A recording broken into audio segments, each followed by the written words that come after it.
नमस्कार, मैं Ravish Kumar. Free and fair के नाम पर बंगाल के चुनाव में जिस तरह से आयोग ने केंद्रीय बलों के साथ साथ ऑब्जर्वर की तैनाती की है, उनकी भूमिका को लेकर सवाल उठने लगे हैं। लगता है कि जनता अपना नेता नहीं चुन रही, ऑब्जर्वर के सहारे बंगाल का स्वयंवर रचाया जा रहा है। पिछले 24 घंटे में पश्चिम बंगाल में दूसरे राज्य से लाए गए ऑब्जर्वर 3 पुलिस अधिकारियों को लेकर तृणमूल कांग्रेस ने सवाल उठाए।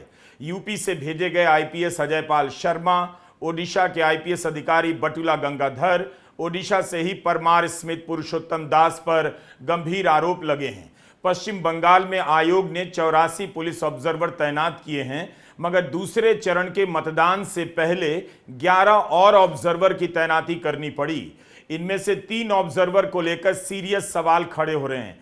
आईपीएस अजयपाल शर्मा के 2 वीडियो वायरल हैं। एक वीडियो में अजयपाल शर्मा कथित रूप से धमकी दे रहे हैं। महुआ मोइत्रा ने जो दूसरा वीडियो पोस्ट किया है, उसकी पुष्टि हम नहीं कर सकते, मगर अश्लील से प्रतीत हो रहे इस वीडियो को उन्होंने अजयपाल शर्मा को ही टैग कर दिया है। इस वीडियो को लेकर सोशल मीडिया में एक नया दावा आने लगा है कि इसकी एसआईटी जांच कई साल पहले हो चुकी है और यह अजयपाल शर्मा का नहीं। अजयपाल ने काफी देर तक इस पर कोई जवाब नहीं दिया। क्या महुआ मोइत्रा ने गलत वीडियो ट्वीट कर दिया है? अजयपाल शर्मा के खिलाफ कोलकाता हाईकोर्ट में भी एक याचिका दायर हुई कि वे वोटर को धमका रहे हैं, मगर याचिका रिजेक्ट कर दी गई। महुआ मोइत्रा ने ओडिशा के एक आईपीएस अधिकारी बटुला गंगाधर पर भी आरोप लगाए कि वे थानों को फोन कर आदेश दे रहे हैं, जो उनका काम नहीं। तीसरे आईपीएस अधिकारी पुरुषोत्तम दास के बारे में तृणमूल कांग्रेस ने कोलकाता हाईकोर्ट में याचिका दायर की है। ऑब्जर्वर के सहारे स्वयंवर। क्या ये ऑब्जर्वर बंगाल में बीजेपी के स्वयंवर कराने गए हैं? चुनाव के दौरान क्या ऑब्जर्वर धमकी दे सकता है? क्या किसी चुनावी ऑब्जर्वर की ऐसी भाषा हो सकती है कि आसपास में जितने भी लोग हैं अच्छी तरह से समझ लें? अगर किसी ने बदमाशी करी तो उनका कायदे से इलाज किया जाएगा। अगर कहीं से खबर आ गई कि किसी ने खुराफात करने की कोशिश की है, परेशान करने की कोशिश की है, तो उसकी खबर अच्छे से लेंगे। जहांगीर के घर वाले यहाँ खड़े हैं, उसको बता देना कायदे से कि जो बार बार खबरें आ रही हैं कि उसके लोग धमका रहे हैं, हम अच्छे से खबर लेंगे। बाद में रोना पछताना मत। उत्तर प्रदेश काडर के आईपीएस अजयपाल शर्मा को लेकर बवाल हो गया है। उनका एक वीडियो वायरल है जिसमें वो अर्धसैनिक बलों के साथ डायमंड हार्बर से टीएमसी के उम्मीदवार जहांगीर खान के घर जाकर धमका रहे हैं, और जो धमका रहे हैं वही पढ़कर हमने सुनाया। और तो और अजयपाल शर्मा के इसी वीडियो को बीजेपी पश्चिम बंगाल के ट्विटर हैंडल से पोस्ट किया जाता है। चुनाव आयोग पर जब संदेह किया जाता है तो जाहिर है उस संदेह में बीजेपी को भी शामिल माना जाता है कि आयोग बीजेपी के फायदे के लिए चुप हो सकता है या एक्शन नहीं ले रहा है। ऐसे में बीजेपी को भी अजयपाल शर्मा का वीडियो ट्वीट करने से बचना चाहिए था, मगर बीजेपी को भी लगता है परवाह नहीं कि आयोग की छवि उसके किसी काम से बिगड़ जाए। पश्चिम बंगाल बीजेपी का यह पोस्ट है। अंग्रेजी में लिखा है कि यूपी के सिंघम एनकाउंटर स्पेशलिस्ट अजयपाल शर्मा को साउथ 24 परगना में पुलिस ऑब्जर्वर के रूप में तैनात किया गया है। उन्होंने भाईपो के हेंचमैन जहांगीर खान के परिवार के लोगों के सामने राइट एक्ट पढ़ा है। कोई भी इस चुनाव को 50 साल में सबसे फ्री एंड फेयर होने से नहीं रोक सकता। जो भी ओवर स्मार्ट बनने की कोशिश करेगा उसे सबक सिखाया जाएगा। ये बीजेपी ट्वीट कर रही है। अमित मालवीय ने भी इन्हें सिंघम कहा है। लिखा है, गुंडागर्दी का दौर खत्म हुआ। जो चुनावी प्रक्रिया पर प्रभाव डाल रहे हैं उनकी जवाबदेही तय होगी। जवाबदेही तय करने का काम बीजेपी का है या चुनाव आयोग का है? चुनाव आयोग ने इस वीडियो के बचाव में कोई बयान क्यों नहीं जारी किया? कायदे से बीजेपी को कहना चाहिए था कि चुनाव में पुलिस ऑब्जर्वर का काम यह नहीं होता है, लेकिन बीजेपी इसी वीडियो को लेकर ट्वीट करने लग जाती है। कई लोग इस वीडियो को लेकर सवाल कर रहे हैं कि क्या यूपी के चुनाव में अगर बंगाल काडर का आईपीएस अधिकारी इसी तरह की भाषा का इस्तेमाल करता तो चुनाव आयोग चुप रह जाता? तृणमूल कांग्रेस ने अजयपाल शर्मा के इस वीडियो को लेकर निंदा की है और प्रेस कॉन्फ्रेंस से लेकर ट्विटर पर उनके वीडियो को साझा किया जा रहा है। तृणमूल कांग्रेस ने अपनी प्रेस कॉन्फ्रेंस में यह भी बताया कि उत्तर प्रदेश में अजय पाल शर्मा पर किस किस तरह के आरोप लगे हैं। मार्च 2020 की टाइम्स ऑफ इंडिया की रिपोर्ट की क्लिपिंग दिखाई गई और बताया गया कि अजय पाल शर्मा पर भ्रष्टाचार के आरोपों की खबर किस तरह से उत्तर प्रदेश में छपी है। क्या अजय पाल शर्मा अपने खिलाफ चल रही जांच में बरी कर दिए गए हैं?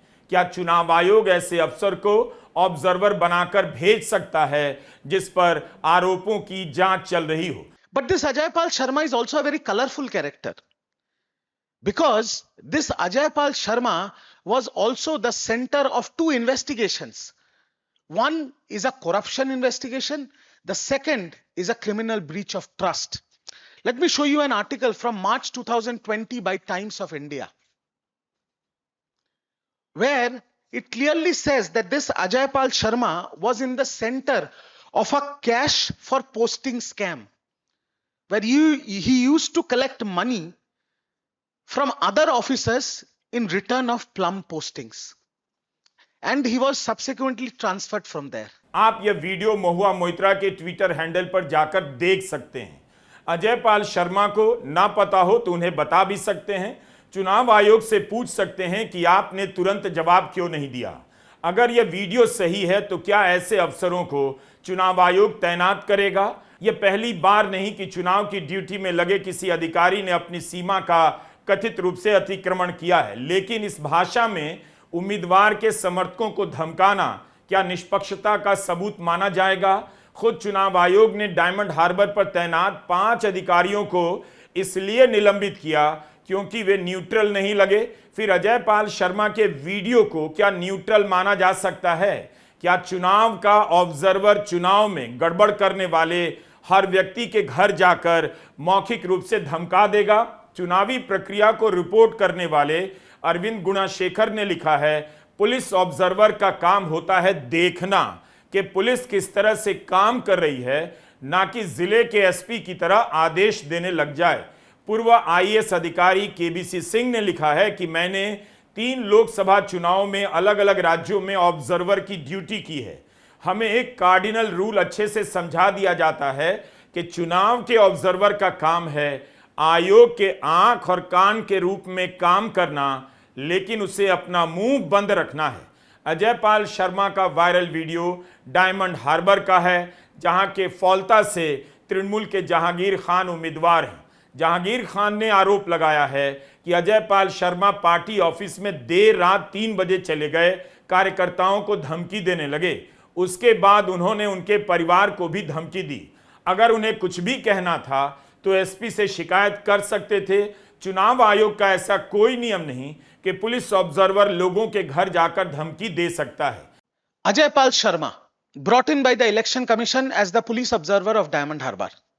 He is known as an encounter specialist, and he is the same man who, along with CRPF forces, is barging into people's houses in the middle of the night, terrorizing the people of Diamond Harbour, and in the name of searching, he is assaulting women along with CRPF forces.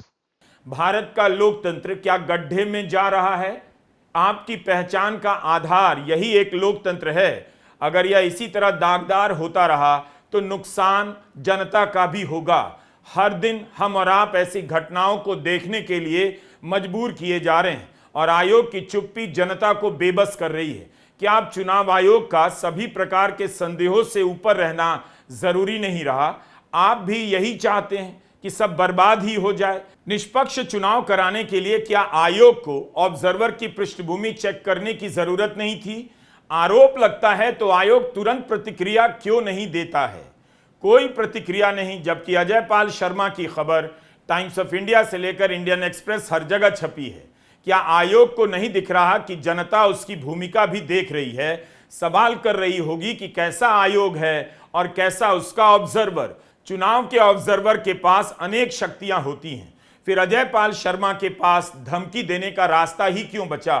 क्या उनके पास आधिकारिक शक्तियों की कोई कमी थी? केंद्रीय बलों के 2.5 लाख जवान बंगाल में तैनात हैं। किसी भी प्रकार की गुंडागर्दी को रोकने के लिए प्रशासन योग्य है। इसके बाद भी एक अफसर को धमकी देने की जरूरत क्यों पड़ रही है? इसीलिए सवाल उठ रहे हैं कि क्या अजय पाल शर्मा का धमकी देना किसी अधिकारी की ड्यूटी के तहत आता है? उनके बर्ताव को कैसे सेलिब्रेट किया जा सकता है? समाजवादी पार्टी के नेता अखिलेश यादव ने इस घटना पर 2 ट्वीट किए। एक प्रतिक्रिया उन्होंने महुआ मोइत्रा के उस दूसरे वीडियो पर की है और दूसरी अजय पाल शर्मा के धमकी देने वाले वीडियो पर। अखिलेश यादव ने लिखा है, पश्चिम बंगाल में भाजपा ने ऑब्जर्वर के नाम पर रामपुर और संभल में टेस्ट किए हुए अपने एजेंट भेजे, लेकिन इनसे कुछ होने वाला नहीं। दीदी हैं, दीदी रहेंगी। सही समय आने पर भाजपा और उनके संगी साथियों के इन जैसे एजेंटों की सारी आपराधिक करतूतों की गहरी जांच होगी और बेहद सख्त दंडात्मक कार्रवाई भी। ये सब अधिकारी के रूप में अनरजिस्टर्ड लोगों के अनरजिस्टर्ड अंडरग्राउंड सदस्य हैं। हम ना इन्हें भागने देंगे, ना भूमिगत होने देंगे। ये खोद के लाए जाएंगे और अपने कुकृत्यों के लिए कानूनी सजा भी पाएंगे। समाजवादी पार्टी के अध्यक्ष और लोकसभा के सांसद अखिलेश यादव का यह ट्वीट है। पश्चिम बंगाल में चुनाव आयोग ने 483 अफसरों को पद से हटाया, तबादला किया। 5 राज्यों में चुनाव हुए। बाकी के 4 राज्यों की तुलना में पश्चिम बंगाल में 21 गुना ज्यादा अफसरों को हटाया गया। बंगाल के डीजीपी और आईजी सिद्धनाथ गुप्ता के रिटायरमेंट से 4 दिन पहले केंद्र ने उनका कार्यकाल 6 महीने के लिए बढ़ा दिया। चुनाव के बीच इतनी भी परवाह नहीं की कि लोग इसे किस नजर से देखेंगे। 16 मार्च को चुनाव आयोग ने ही इनकी नियुक्ति की। 30 अप्रैल को रिटायर होने वाले थे। अब 6 महीने तक इस पद पर बने रहेंगे। आप सोच सकते हैं किस स्तर का काम चल रहा है। सब इसके नाम पर कि बंगाल में फ्री एंड फेयर इलेक्शन करवाया जा रहा है। 2021 के विधानसभा चुनाव में चुनाव आयोग ने 209 जनरल ऑब्जर्वर तैनात किए थे। 55 पुलिस ऑब्जर्वर और 85 एक्सपेंडिचर ऑब्जर्वर थे। पश्चिम बंगाल में कुल 294 जनरल ऑब्जर्वर इस बार तैनात किए गए हैं। हर विधानसभा में एक आईएएस को ऑब्जर्वर बनाया गया है। इनमें से 62% अफसर बीजेपी शासित राज्यों से हैं, 111 अफसर विपक्ष शासित राज्यों से। यह हालत हो गई है चुनाव आयोग की। उसके फैसलों को इस तरह से जाकर चेक किया जा रहा है। आयोग के बहाने एक और चीज हो रही है। भारत की नौकरशाही की छवि लगातार धूमिल हो रही है। इस सेवा के अफसरों को जनता बहुत सामाजिक प्रतिष्ठा देती है। मुझे नहीं लगता अगर इस तरह का काम करते रहेंगे तो उन्हें यह सामाजिक प्रतिष्ठा हासिल रहेगी। अगर इन्हीं सब के लिए इतनी मुश्किल परीक्षा पास करनी है, तब फिर यूपीएससी की तैयारी से बेहतर है युवाओं को सीधे उसी राजनीतिक दल में शामिल हो जाना चाहिए जिसके लिए कई अफसर अपनी सीमाओं का अतिक्रमण करते हुए नजर आ रहे हैं। आप उसका नाम जानते हैं या फिर राघव चड्ढा से पूछ सकते हैं। अभी तक हमने एक ऑब्जर्वर को लेकर रिपोर्ट बताई और इसी में 2000 शब्द पूरे हो गए। कई बार सोचता हूं कि चुनाव आयोग की भूमिका पर क्या किसी एक वीडियो में सब कुछ समेटा जा सकता है। वह वीडियो जरूर 5 घंटे से ज्यादा लंबा होगा और फिर भी कम पड़ जाएगा। अब आते हैं दूसरे ऑब्जर्वर आईपीएस अधिकारी पुरुषोत्तम दास के मामले पर। 22 अप्रैल को तृणमूल कांग्रेस ने इस ऑफिसर को लेकर सीसीटीवी फुटेज जारी किया। यही नहीं, कोलकाता हाईकोर्ट में याचिका लेकर भी पहुंच गई। हाईकोर्ट को बंगाल के निर्वाचन अधिकारी को कहना पड़ा कि मोस्ट अर्जेंट रूप से रिपोर्ट देनी होगी। चुनाव के पहले चरण के मतदान के दौरान तृणमूल कांग्रेस ने एक सीसीटीवी फुटेज जारी किया जिसमें कथित तौर पर देखा जा सकता है कि पुलिस ऑब्जर्वर परमार स्मिथ पुरुषोत्तम दास बीजेपी के एक नेता से मिल रहे हैं। अपने रिट याचिका में तृणमूल कांग्रेस ने आरोप लगाया कि आईपीएस अधिकारी पुरुषोत्तम दास ने बीजेपी के उम्मीदवार से अनधिकारिक और अघोषित रूप से मीटिंग की है।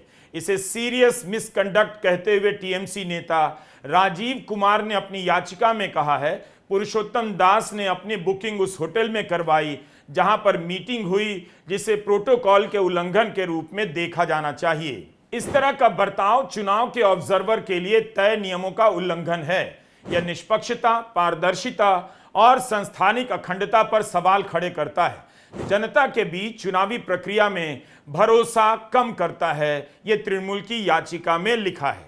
चुनाव आयोग ने बंगाल के मुख्य निर्वाचन अधिकारी से जवाब मांगा है और कोर्ट से कहा है कि ऑब्जर्वर ने बीजेपी के उम्मीदवार से आधिकारिक भूमिका में मुलाकात की और एक सरकारी टूरिस्ट लॉज के उसी कॉन्फ्रेंस रूम में मीटिंग की जहां पर मीटिंग तय थी।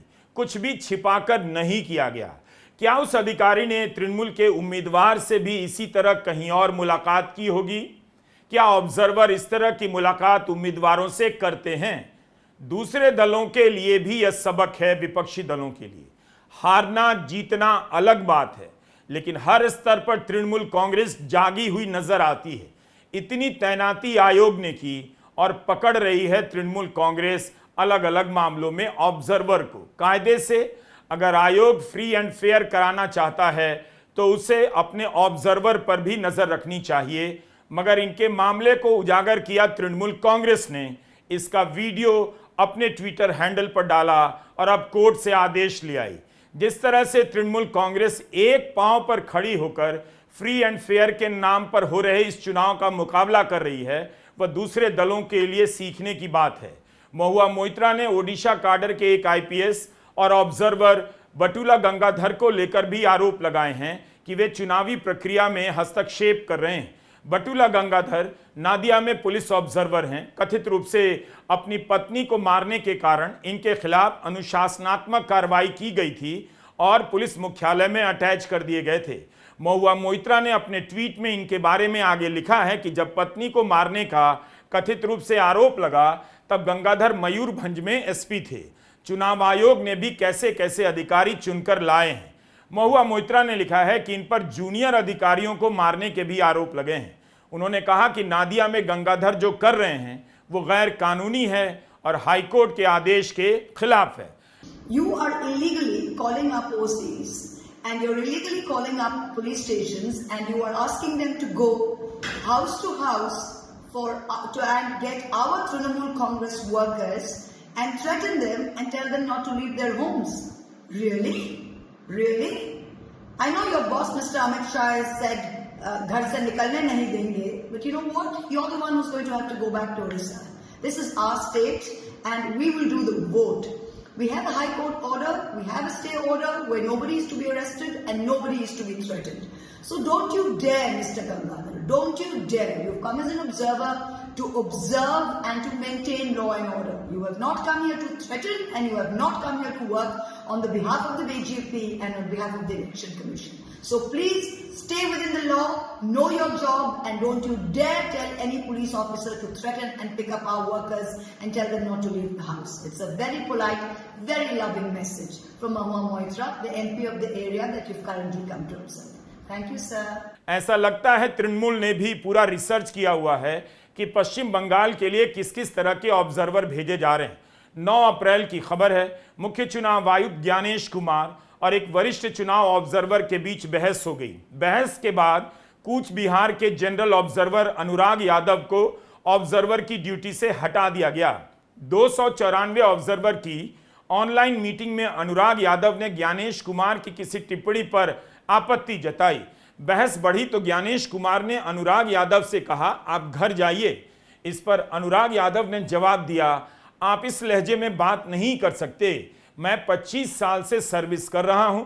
अनुराग यादव उत्तर प्रदेश सरकार में प्रिंसिपल सेक्रेटरी रैंक के अफसर हैं। टेलीग्राफ की रिपोर्ट के अनुसार बहस की घटना के कुछ देर बाद उन्हें जनरल ऑब्जर्वर के पद से हटा दिया गया।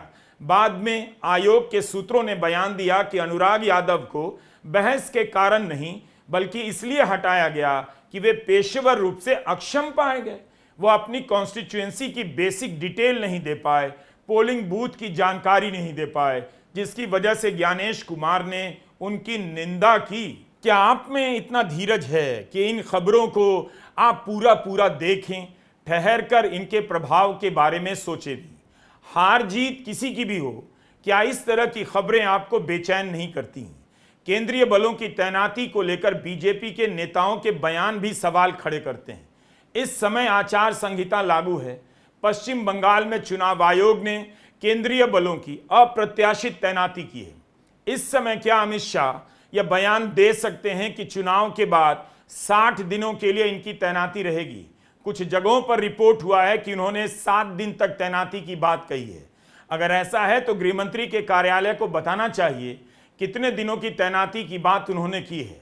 मगर सवाल है कि क्या अमित शाह का यह बयान चुनाव आयोग के अधिकारों का अतिक्रमण नहीं, जबकि आयोग इसे लेकर पहले ही आदेश दे चुका है कि गिनती के बाद भी 500 जवानों की कंपनियां पश्चिम बंगाल में तैनात रहेंगी। 29 तारीख को बेखौफ होकर मत डालने चाहिए।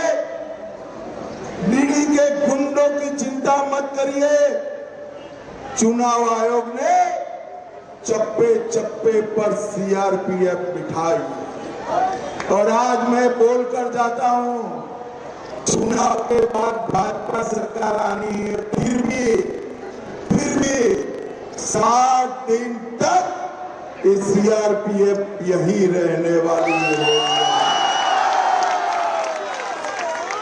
आपको यह भी मालूम होना चाहिए कि पश्चिम बंगाल में 65 ऐसे लोग चुनाव की ड्यूटी कर रहे हैं जिनके नाम वोटर लिस्ट में नहीं है। इन सभी ने सुप्रीम कोर्ट में याचिका दायर की और कोर्ट ने इनकी याचिका खारिज कर दी। एपेलेट ट्रिब्यूनल के पास जाने के लिए कहा।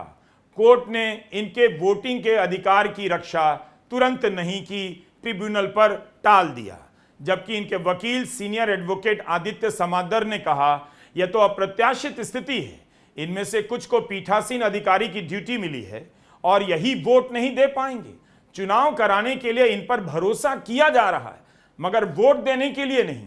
अगर ये वेरीफाइड सरकारी कर्मचारी नहीं होते तो क्या आयोग इनकी ड्यूटी लगाता भी? लेकिन कोर्ट ने कह दिया एपेलेट ट्रिब्यूनल के पास जाना होगा। आपको यह भी दिख गया होगा कि सारे नाम किस समुदाय के हैं। 27 लाख लोगों के नाम कट गए, वोट देने का अधिकार उनसे ले लिया गया। सुप्रीम कोर्ट ने आदेश दिया कि मतदान के 2 दिन पहले तक अगर एपेलेट ट्रिब्यूनल ने नाम क्लियर कर दिया तो वे वोट दे पाएंगे। दूसरे चरण के लिए खबर है कि एपेलेट ट्रिब्यूनल ने 1474 मामलों की सुनवाई की और इनमें से 1468 नामों की याचिका को सही पाया। 1468 नाम वोटर लिस्ट में जोड़ दिए गए हैं जो 29 अप्रैल को वोट देंगे। अगर आप 1474 याचिकाओं को ही सैंपल मान लें तो 99.59% नाम सही पाए गए। उनके नाम गलत काटे गए, इसका मतलब यह निकलता है। इसी अनुपात में देखिए तो 27 लाख लोगों में से ज्यादातर के नाम सही हो सकते हैं। चुनाव आयोग सक्षम नहीं था और इन्हें वोट का अधिकार मिला नहीं।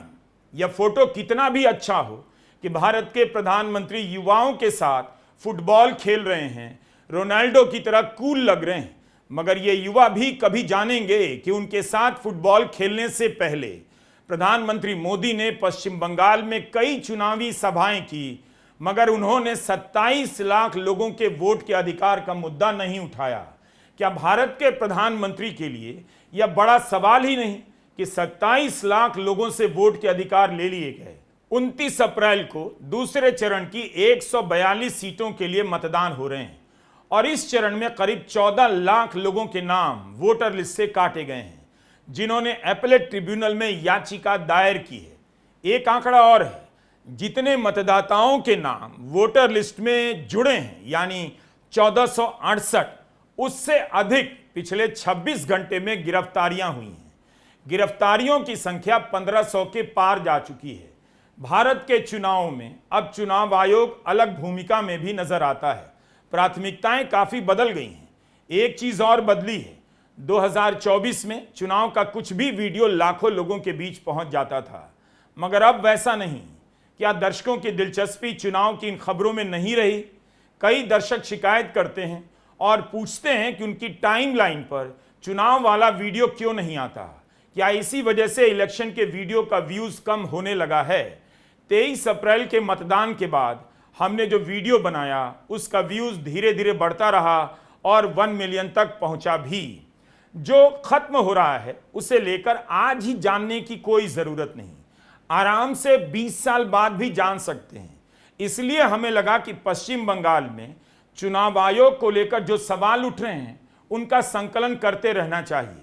पब्लिक में हर जगह इसके रिकॉर्ड होने चाहिए, बल्कि आप ऐसी खबरों की पर्ची छपवा कर गांव में बंटवा सकते हैं किसी भी भाषा में। तृणमूल कांग्रेस ने कहा है कि 2024 के लोकसभा चुनाव में सभी 543 संसदीय क्षेत्रों के लिए 3.4 लाख केंद्रीय बल के जवान तैनात किए गए, लेकिन 2026 में अकेले एक राज्य पश्चिम बंगाल के लिए 2.4 लाख जवान तैनात किए गए हैं।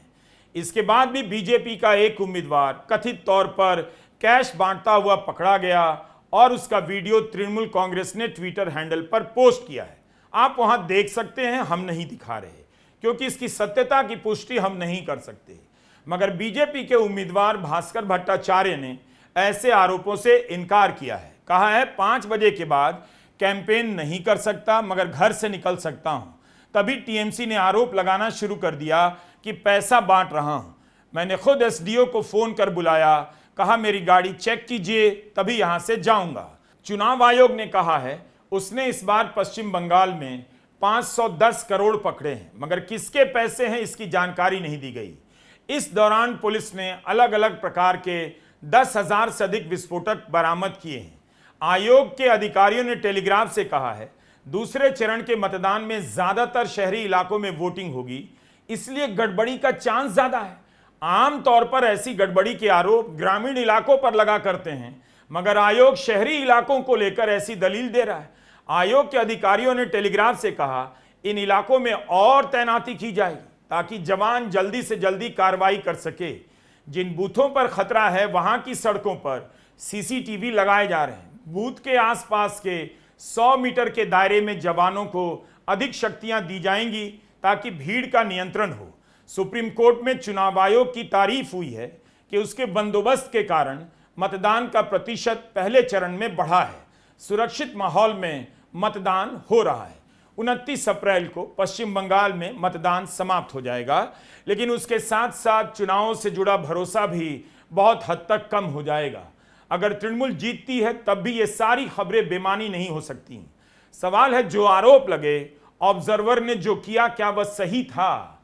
आयोग इसका जवाब तुरंत देने में सक्षम क्यों नहीं रहा? इसका जवाब हार और जीत से अलग होकर देखिए। क्या बीजेपी संदेश से घिरी जीत का इंतजार कर रही है? उसे इन बातों से अब फर्क नहीं पड़ता होगा। बीजेपी का भी समर्थक नोट कर रहा होगा। इतनी समझदारी तो रखता होगा कि जब संस्थाओं की साख नहीं बचेगी, उसकी राजनीति का आधार भी नहीं बचेगा। नमस्कार, मैं रवीश कुमार।